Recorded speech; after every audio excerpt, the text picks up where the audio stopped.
Okay, here's a thought. What happens when a midwife, someone really expected to just stay quiet back then, becomes the strongest voice for justice in her town, especially in a really brutal, unforgiving time? Today, we're doing a deep dive into Ariel Lawhon's novel, The Frozen River. It's pretty riveting. It really is. Published just last December, and it's this amazing mix of historical fiction and legal mystery.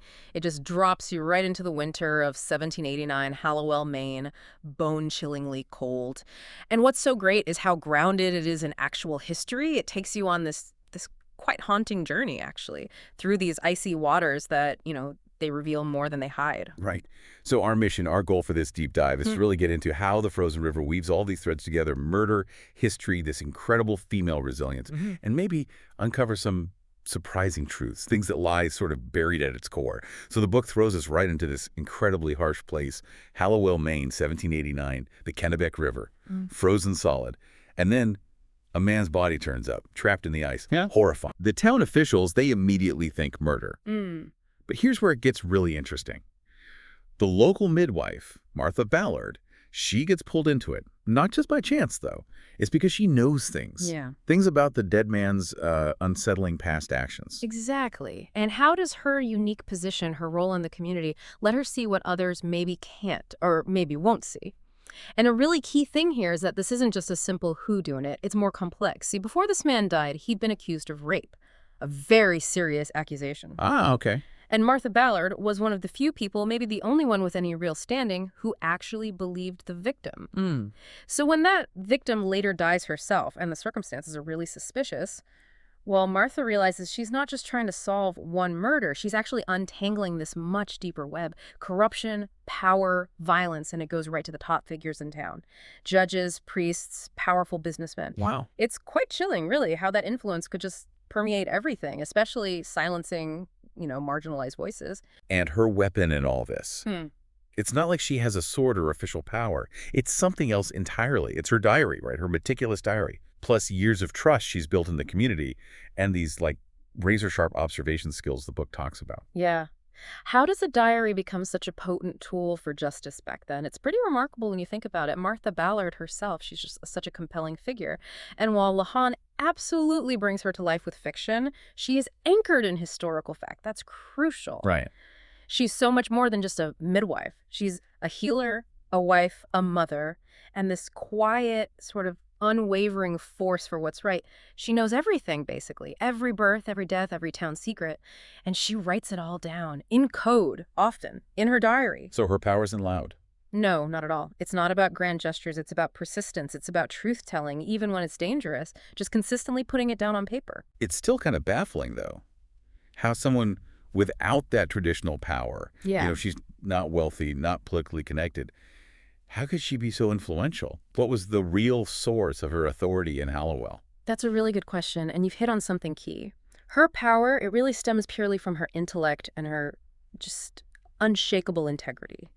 She might not have money or an official title, but that moral compass, that sheer tenacity, it gives her more clout, more real strength than any judge in that town. You really feel that reading it. Yeah, her voice is described as calm, but it has this weight, this authority. You feel her exhaustion too, her anger, but also this fierce, relentless drive. She has to expose injustice. She has to protect other women, whatever the cost to her personally. It's a different kind of power she embodies. The book also gives us these other characters like her husband, Ephraim Ballard. He's a land surveyor, I think. That's right. How do those relationships sort of deepen the story in Martha's own journey? Oh, they absolutely do. Their marriage, for one thing, it feels quite modern, almost revolutionary for the time. It's built on real mutual respect. And Ephraim, he supports her. Quietly, maybe, but meaningfully. Even when her quest puts their whole family at risk. That's important. Definitely. Yeah. And then there's Clara Howard, the young rape victim. Her case really ignites the whole central conflict of the novel. And her story is handled with such empathy. It's just heartbreaking, really. A clear portrayal of how easily women were silenced, dismissed back then. Lawhon doesn't sugarcoat it. No, it feels very real. And thinking more broadly about the men in power, the judges, the clergy, they're not caricatures. Lawhon portrays them with a lot of subtlety. Some are just outright corrupt, sure, but others are complicit just by doing nothing. Some are just indifferent. She doesn't paint them all with one brush. She really digs into those complex gray areas. Justice, complicity. It's messy. Which brings us neatly to the themes, and there's some really powerful ones working here. Yeah. The frozen river feels like a deep meditation on justice itself, doesn't it? Not just the courtroom kind. Exactly. What kind of justice does this book actually champion? It raises that big question, like, what truly matters when we talk about justice? The book argues really strongly for a kind of moral justice, the kind that women like Martha fight for. One case, one voice at a time, often completely outside the official systems because those systems are failing them. Right. The systems aren't working for everyone. Not at all. And at its heart, it's also about whose stories get told. And maybe more importantly, who gets erased from history. Think about Claire Howard. Officially, her claim was dismissed, her voice silenced, her suffering ignored by the powers that be. But Martha, through her diary, through those meticulous entries, she makes sure Claire is truth. Her suffering isn't just forgotten. It becomes the central, enduring part of the town's hidden history. It makes you really question those official records, doesn't it? Absolutely. And Martha's real-life diary, the fact that it actually exists, becomes this powerful symbol. Proof that truth can survive, even in the margins, away from the official narratives. And the river itself, the Kennebec, it's so much more than just a setting, isn't it? It feels like this incredibly powerful metaphor running through the whole book. Oh, definitely. Lawhon uses it brilliantly. It serves so many roles. It hides secrets like the body frozen inside it. But it also preserves truth, in a way. It holds on to the past. Like a time capsule. Sort of, yeah. It represents how justice can be delayed or even just buried under layers of ice, layers of societal indifference, and then the gradual thawing of the river as the story progresses. It perfectly mirrors the unfreezing of truth, the slow, agonizing uncovering of justice. Like a silent character in the background. Exactly. It really underscores the whole journey. Lawhon's writing style, too, people talk about that. It's described as having this elegant restraint. What was it about her prose that struck you? It's remarkably clean, but incredibly atmospheric at the same time. She blends the fiction and the history so seamlessly. You honestly forget sometimes where the real diary ends and Lawhon's imagination takes over. It feels that authentic. The passages are often quite short, but they pack a punch. Like that one line, "The cold keeps secrets, it buries them in silence, but I write them down." Yeah. Just chills. Yeah. And the whole book is in the first person, from Martha's perspective. So you experience everything right alongside her.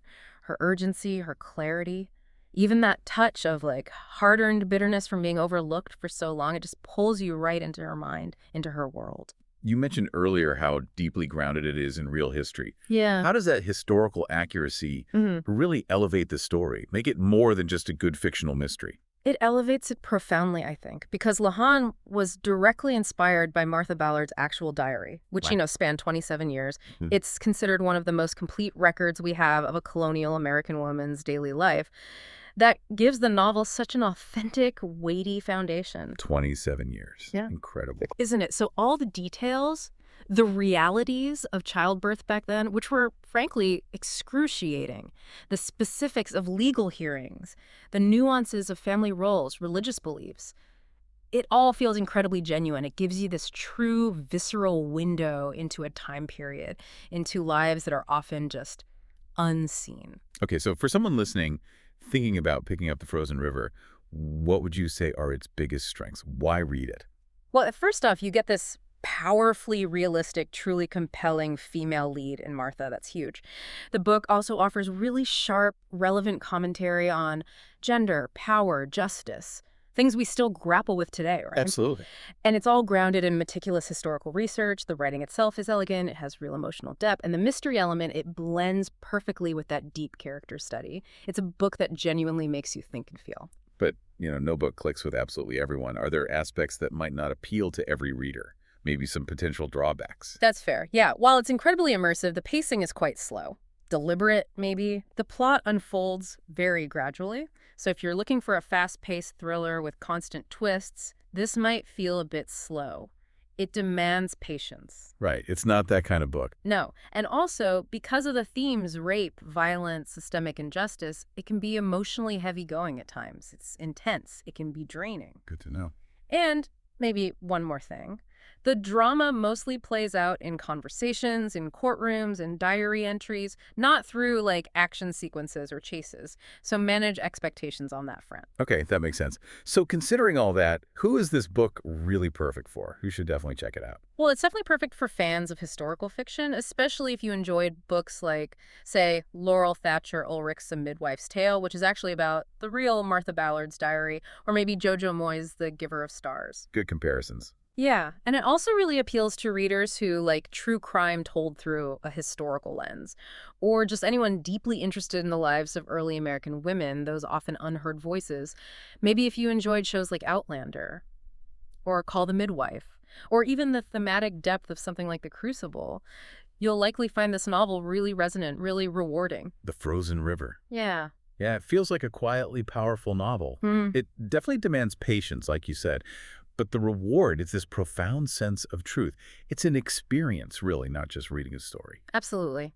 Martha Ballard might have been a forgotten voice in American history for a long time, her incredible diary, kind of a hidden treasure.